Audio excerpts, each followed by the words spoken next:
Oke, teman-teman semuanya. Jadi video ini ya saya buat teman-teman. Salah satunya adalah sebagai tips ketika teman-teman membeli sebuah plugin atau themes WordPress ya. Baik itu buatan developer Indonesia maupun developer luar negeri. Nah, selain tips, di sini juga saya ingin berkeluh kesah teman-teman ya. Dimana nanti saya akan jelaskan terakhir mengenai keluh kesahnya itu seperti apa ya. Nah, jadi ketika teman-teman membeli sebuah plugin atau themes, pastinya yang pertama adalah dicari sesuai dengan kebutuhan web teman-teman ya. Misalnya untuk membership, afiliasi, donasi, atau untuk WooCommerce dan seterusnya ya. Oke ya, setelah teman-teman menentukan kebutuhan seperti apa, teman-teman bisa membandingkan beberapa plugin ya. Nah, oke. Untuk perbandingan itu mungkin teman-teman bisa tentukan mulai dari fitur atau kebutuhan web teman-teman seperti apa, harga, kemudian misalnya support dan seterusnya ya. Nah, kira-kira seperti itu. Oke, sebagai contoh gini teman-teman, ketika teman-teman misalnya cari plugin ongkos kirim. Ongkos kirim buatan developer Indonesia itu banyak teman-teman ya. Ini saya ambil dua saja, misalnya WP Business ya, atau Indo Ongkir dari WP Business ya. Ini adalah sebuah plugin untuk sistem ongkos kirim WooCommerce. Teman-teman bisa cek sendiri. Atau berikutnya misalnya ada epken ya, epken.com. Nah, ini juga plugin untuk ongkos kirim. Nah, pastinya teman-teman silahkan membandingkan fitur-fitur yang dimiliki ya. Nah, walaupun keduanya ini sama, adalah sebuah plugin ongkos kirim, pastinya memiliki kelebihan ataupun kekurangan masing-masing ya. Entah itu dari fitur, harga, dan seterusnya yang teman-teman butuhkan.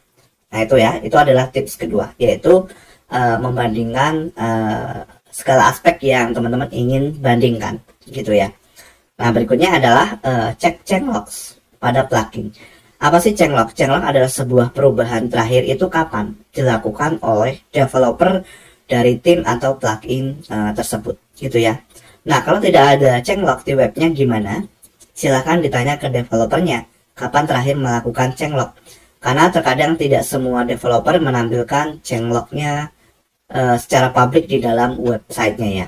Nah, contoh gini teman-teman, silahkan teman-teman cek di krokoblog.com/changelog ya. Nah, biasanya developer akan melakukan perubahan-perubahan apa saja, itu datanya akan ditampilkan di sini. Nah, kalau Krokoblog ini sendiri cukup aktif ya dia teman-teman. Kita lihat Agustus ini saja 2024 sudah berapa kali mereka melakukan perubahan ya. Perubahan ini tidak harus besar teman-teman ya, mungkin perubahan kecil atau yang terkadang juga perubahan besar yang mereka lakukan ya. Jadi mungkin perubahan ini tidak melulu dari fitur teman-teman ya, terkadang dari sisi security atau keamanan juga mereka perhatikan. Nah, ya kalau teman-teman lihat di Krokoblog changelog, nah ini tanggal 19 Agustus, satu hari yang lalu ya ketika video ini dibuat. Nah, jadi kurang lebih seperti itu. Jadi teman-teman perlu cek changelog terakhir kapan sih plugin atau theme tersebut dilakukan perubahan. Oke, kenapa ini sangat penting teman-teman? Karena saya ada sebenarnya mungkin sebuah keluh kesah ya teman-teman, di mana saya pernah beli beberapa plugin dan juga tim ya. Saya tidak ingin sebutkan ini buatan Indonesia ataupun luar negeri ya. Setelah saya cek ya, setelah saya pasang teman-teman, karena saya tidak mengecek changelognya. Nah, ketika saya pasang di dalam WordPress saya, itu banyak sekali fitur yang tidak berjalan, tidak sesuai dengan demonya. Setelah saya cek, ternyata changelognya dilakukan atau perubahan terakhir itu dilakukan sekitar 1 tahun yang lalu. Menurut saya teman-teman, sebuah plugin berbayar ketika dilakukan update 1 tahun yang lalu itu sangat tidak masuk akal ya teman-teman. Kenapa seperti itu? Ya karena kan kita berbayar ya. Jadi seharusnya kalau plugin berbayar atau tim berbayar, ada baiknya sih developer itu melakukan cek kekompatibelan terhadap WordPress, terhadap core WordPress terbaru ya, core WordPress terbaru maupun terhadap tools ya, tools yang terkait. Kenapa tools yang terkait?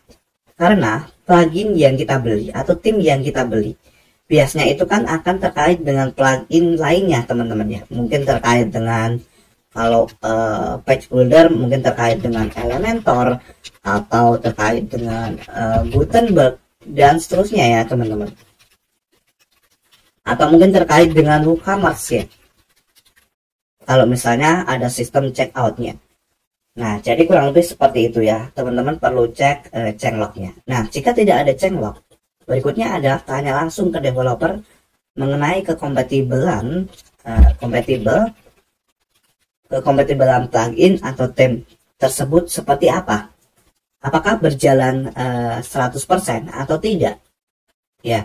Jadi berjalan 100% ini di core WordPress terbaru, core WP terbaru ya, dan juga tools. Nah, jadi teman-teman perlu tanyakan ke developer mengenai kekompatibelan plugin atau theme tersebut di WordPress terbaru ya, dan di tools. Nah, tools ini seperti yang saya jelaskan tadi. Jadi pastikan kalau misalnya theme atau plugin yang teman-teman beli itu nanti akan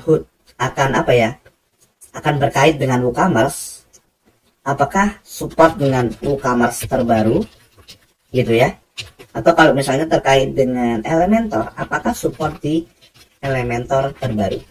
Nah gitu ya teman-teman. Oke, jadi kurang lebih gambarannya seperti itu ya teman-teman. Ketika teman-teman ingin membeli sebuah plugin atau theme, pastikan dicek sesuai kebutuhan, bandingkan fitur, lalu tanya ke developer mengenai changelog dan juga kekompatibelan terhadap plugin, theme ataupun core WordPress terbaru ya. Karena saya mengalami kendala itu tadi ya teman-teman. Ketika saya sudah beli, ternyata pluginnya nggak bisa digunakan ya, nggak bisa digunakan 100% ya. Memang pada akhirnya developer tersebut ya akan memperbaiki, tapi konsekuensinya adalah kita harus menunggu gitu loh teman-teman. Kita harus menunggu beberapa hari, dan pastinya developer tersebut tidak memberikan waktu kapan akan diupdate ya. Nah itu kan sangat melelahkan ya teman-teman, dimana seharusnya kita sudah menggunakan plugin tersebut untuk project ataupun untuk kita membuat konten, tapi pada akhirnya kita harus menunggu. Nah itu sangat sangat menjengkelkan ya, kurang lebih seperti itu teman-teman. Jadi pastikan ya, silakan ditanya ke developernya, cek changelog ya. Di sini saya tidak ingin sebutkan plugin atau theme-nya apa, kemudian buatan developer mana ya, karena nanti akan sangat sensitif bila saya sebutkan. Oke, kurang lebih seperti itu saja teman-teman untuk tipsnya kali ini, dan semoga teman-teman bisa mempertimbangkan kedepannya kalau ingin beli plugin atau theme. Ini sebagai sebuah pembelajaran saja ya. Oke, terima kasih. Sampai bertemu di video berikutnya.